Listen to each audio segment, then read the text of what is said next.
Welcome everyone, সবাইকে স্বাগতম। আজ আমরা মায়োর্কার সবচাইতে প্রতীক স্থানগুলোর মধ্যে একটি ভ্রমণ করছি। এটি হচ্ছে পারমা দি মায়োর্কার বেলভার দুর্গ। এই 1400 শতাব্দীর গথিক দুর্গটি কেবল একটি ঐতিহাসিক স্থানই নয়, বরং ইউরোপের যে কয়েকটি গোলাকার দুর্গ রয়েছে তার মধ্যে অন্যতম একটি। দুর্গটি মায়োর্কার একটি পাহাড়ের উপর অবস্থিত, যেখান থেকে পুরো মায়োর্কার শহর, উপসাগর এবং পর্বতমালা খুব সহজেই উপভোগ করা সম্ভব। আর আমি বলবো যে আপনারা যারাই এই সুন্দর মায়োর্কা দ্বীপে আসবেন তারা ডেফিনেটলি এই দুর্গটি দেখে আসতে পারেন। সো চলুন পুরো দুর্গটি আমরা সম্পূর্ণ ভ্রমণ করে দেখি। সো আমরা অলরেডি ভেতরে চলে এসেছি। ভিডিওর শুরুতেই নিশ্চয় লক্ষ্য করে থাকবেন যে দুর্গের যে অন্যতম বৃত্তাকার নকশাটি আছে, এবং সেই বৃত্তাকার দুর্গের ঠিক বাইরের দিকে চারপাশে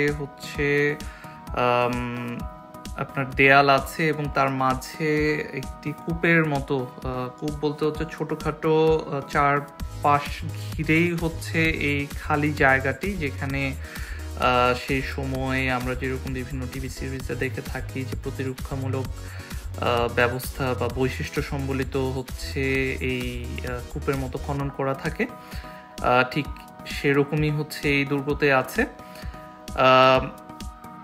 আমরা এখন চলে যাব দুর্গটির সবচাইতে আকর্ষণীয় যে স্থানটি, এটা এই দুর্গটির জাদুঘর। এইখানে পুরো দুর্গটি জুড়ে খুব সুন্দর করে পুরো ইতিহাসকে তুলে ধরে জাদুঘরটি সাজানো হয়েছে, যেখান থেকে মূলত এই প্রাগৈতিহাসিক কাল থেকে যে রোমান সাম্রাজ্য, তারপরে মরিশরা ছিল, তারপরে স্প্যানিশ সময়কাল, পুরো সময়কাল সম্পর্কে বেশ সুন্দর ধারণা পাওয়া যায়।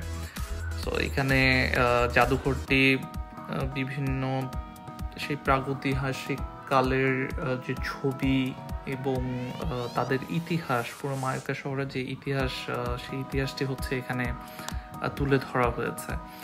সো চলুন আমরা সম্পূর্ণ যে এই জাদুঘরটি আছে, আমি চেষ্টা করেছি পুরো জাদুঘরের প্রত্যেকটা যে অংশ আছে সেটা তুলে ধরার জন্য, সেটা ক্যাপচার করার ট্রাই করেছি, যেন আপনারা পুরো দুর্গটি সম্পর্কে একটা আইডিয়া হয়, এবং আপনারা আমার এই ভিডিওর মাধ্যমে পুরো দুর্গটি ভ্রমণ করে দেখে নিতে পারেন।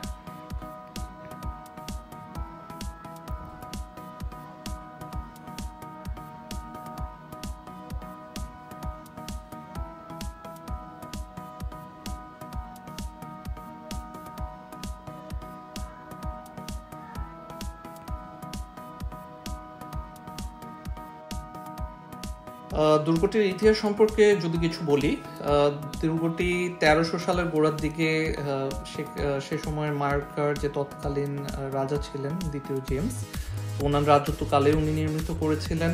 সে সময়ে এটি একটি রাজকীয় প্রাসাদ এবং একাধারে দুর্গ উভয়ই বলা যায় যে ছিল। দুর্গটি এই পালমা শহরের কেন্দ্রস্থল, সেখান থেকে প্রায় 3 কিলোমিটার দূরে, এবং সমুদ্র পৃষ্ঠ থেকে 112 মিটার উপরে অবস্থিত।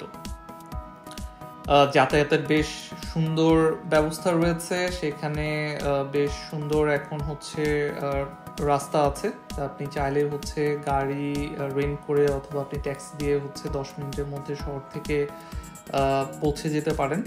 এছাড়া সিটি বাসেরও ব্যবস্থা আছে, পাবলিক বাস ইউজ করেও খুব দ্রুতই আপনি এই দুর্গে একদম গেট পর্যন্তই আপনি পৌঁছে যেতে পারেন। এখানে যাতায়াত ব্যবস্থা খুবই ভালো লেগেছে আমার কাছে।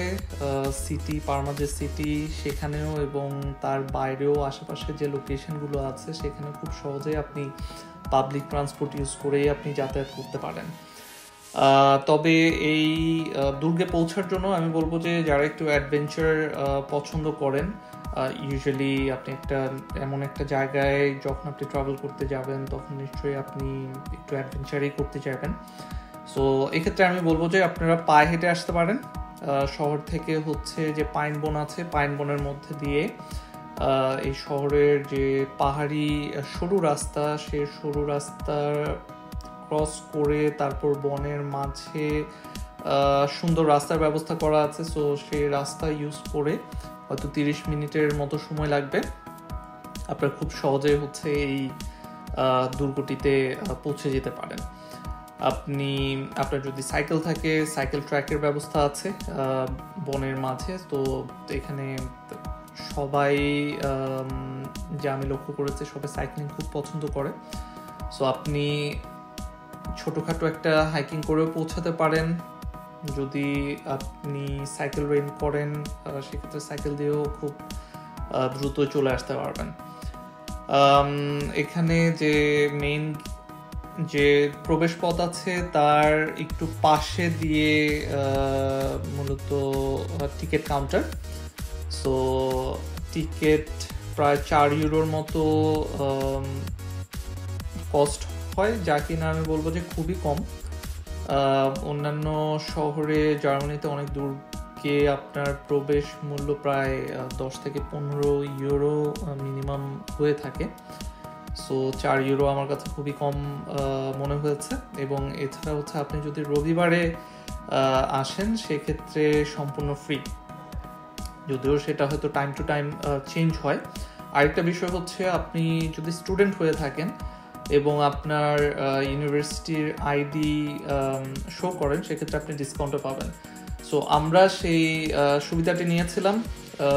আমার কাছে আমার ইউনিভার্সিটির আইডি ছিল। সো আমার ইউনিভার্সিটির আইডি দিয়ে আমি সহ আমার ফ্রেন্ডসরা যারা ছিল সবাই আমরা সেই সুযোগটা কাজে লাগানোর চেষ্টা করেছিলাম। সো আমরা ভালো একটা, বলা যায় প্রায় অর্ধেকের মতো হচ্ছে ডিসকাউন্ট উপভোগ করি।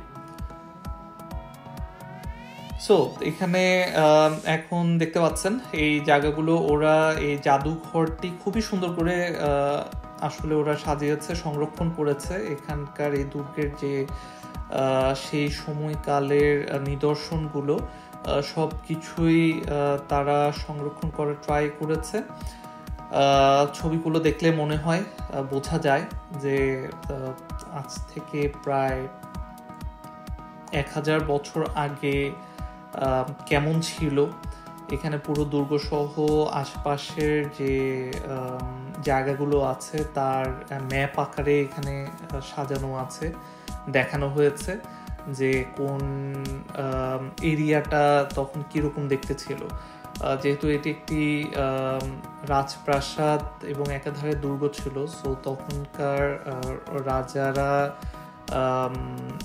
যে কোনো প্রতিকূল পরিস্থিতিতে, হয়তো যুদ্ধ বিদ্রোহের সময় যেন তারা এই জায়গাটি থেকে পালিয়ে যেতে পারে সেজন্য কিন্তু বিভিন্ন গোপন পথের তারা ব্যবস্থা করেছিলেন। এবং এই বিষয়গুলো হচ্ছে এই জাদুঘরের মাধ্যমে কিন্তু খুব সহজেই দেখা যায় এবং জানা যায়। সো পুরো সার্কুলার যে দুর্গটি আছে, গ্রাউন্ড ফ্লোর পুরোটা এরকম এই সার্কেলের মতো করে হচ্ছে মিউজিয়ামটা তারা ডিজাইন করেছে। সো আমি পুরো মিউজিয়ামটাই হচ্ছে এখানে ঘুরে দেখেছি এবং পুরোটাই হচ্ছে আমার ভিডিওতে ক্যাপচার করার ট্রাই করেছি। সো আমরা এখন চলে যাব ফার্স্ট ফ্লোরে। সো দ্বিতীয় তলায় আমরা এখন যাব, সেখানেও হচ্ছে মিউজিয়াম আছে। মিউজিয়াম এবং তার পাশাপাশি হচ্ছে যে অ্যাকচুয়াল যে পরিবেশটা বা যে জায়গাটা যেখানে কিনা হচ্ছে তখনকার রাজা রানী বা রাজবংশের যে সদস্যরা এখানে মূলত থাকতেন। সো তারা ইউজুয়ালি গ্রাউন্ড ফ্লোরে না, একটু ফার্স্ট ফ্লোরে উপরের দিকে থাকতেন। এখানকার দেয়ালগুলো হচ্ছে একটু বাইরের ওয়ালের চাইতে একটু সরু মনে হয়েছে এবং অনেকটা মানে ফ্রি মনে হয়েছে, এয়ার সার্কুলেশন খুব ভালো মনে হচ্ছিল। খুব উপভোগ করার মতো এবং আরামদায়ক মনে হচ্ছিল। সো এখানেও হচ্ছে সেই সময়কার যে নিদর্শনগুলো আছে সেগুলো সব কিছুই অবস্থিত, এবং বিভিন্ন সময়কালের যে রাজা রানী এবং বিখ্যাত যে ব্যক্তিবর্গ আছেন তাদের যে প্রতিকৃতি এই মূর্তি আকারে হচ্ছে এখানে সবকিছু সাজানো আছে। সো প্রত্যেকটা ফ্লোর, প্রত্যেকটা রুমের যেই বস্তুগুলো তারা সংরক্ষণ করেছে এবং আছে, আমি সব কিছুই হচ্ছে আপনাদের দেখানোর চেষ্টা করছি।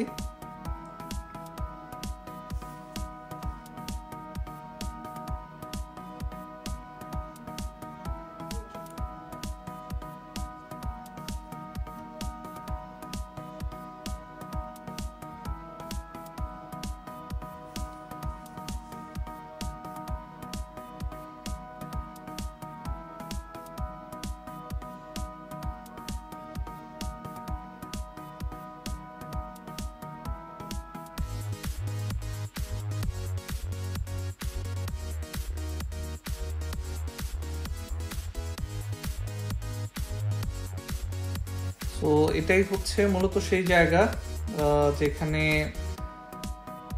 রাজ পরিবারের সদস্যরা ঘুরে বেড়াতেন, রাজনীতি নিয়ে আলাপ আলোচনা করতেন বা ভোজের পরিকল্পনা করতেন।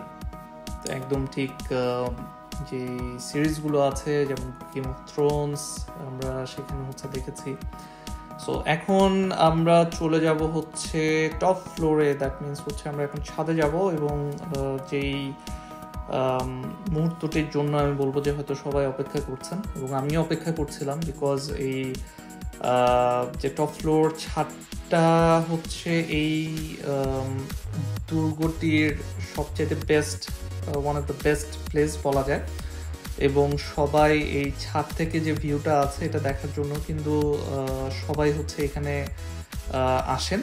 দুর্গটি যেহেতু পাহাড়ের উপর অবস্থিত এবং তার উপরে আপনি উঠে যাচ্ছেন, তো এখান থেকে আপনি পুরো পারমা শহরটি হচ্ছে আপনি দেখতে পাচ্ছেন।